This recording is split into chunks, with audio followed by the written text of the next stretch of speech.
Hi, my name is Jackson Purcell. Today I'm going to be speaking to you about, in my opinion, one of the greatest TV shows to ever exist, which is The Office. I'm sure many of you have probably heard of it, or most of you have probably seen it. It is probably my favorite TV show of all time, and I'm going to be talking to you about a specific episode, which is Season 2, Episode 13.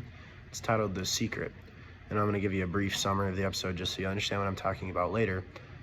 The Office is they're doing spring cleaning, but it's like August, and Michael says that if you clean in the fall, then you have nothing to do in the spring.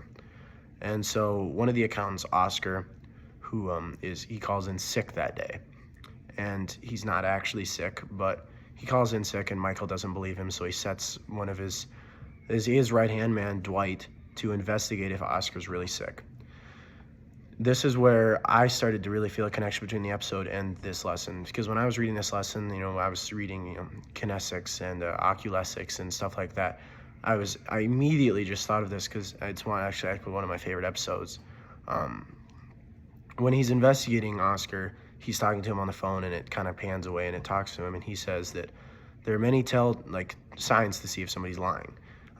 They avoid eye contact, they'll cover their face, or they perspire, their voice changes. And I was just thinking while I was reading this section, well, that's exactly what he's saying, but it's just the other side of it. And so I think that has something to do with just the way that we speak to people is, we think, well, nonverbal communication, you want to make eye contact so people seem interested in the conversation. You want to have your voice, depending on what you're doing. I mean, if you want to be more commanding, a little more lower stern voice is better. But in the episode, and I think this is kind of why I picked this, was because it's a unique way to look at that. Rather than making people feel interested, it's more about being believable. So when you're lying, it's about eye contact. It's about looking calm, and your voice is stern and it sounds believable. And I picked that just because I think it's a really unique perspective on those things that we're learning on nonverbal communication.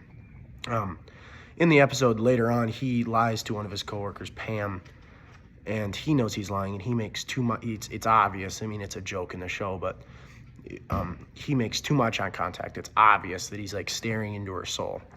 And so I think that kind of I think that's a good question too. How much nonverbal communication is too much? In that case, it's kind of giving up his lie. But in a regular scenario of just person-to-person conversation, when is too much nonverbal communication taking away from what you're saying, and it's just plain distractful. I guess these nonverbal communication, how it leads the relationship, is in the end of the episode, Dwight finds out that he's not really sick. That's a spoiler, sorry, but Dwight finds out that he's not really sick, and he goes to his house, and he's actually with his boyfriend, and they had a day together. And at the end of the episode, it kind of pans out, and Oscar and his boyfriend, they hold hands behind Dwight while he's on their couch for some reason. And they just kind of look at each other. They don't say anything because they don't want Dwight to know, but they just look at each other. And I think that's kind of interesting too, because they're basically expressing their love for each other. They're saying that, they had a lot of fun today, we'll say that.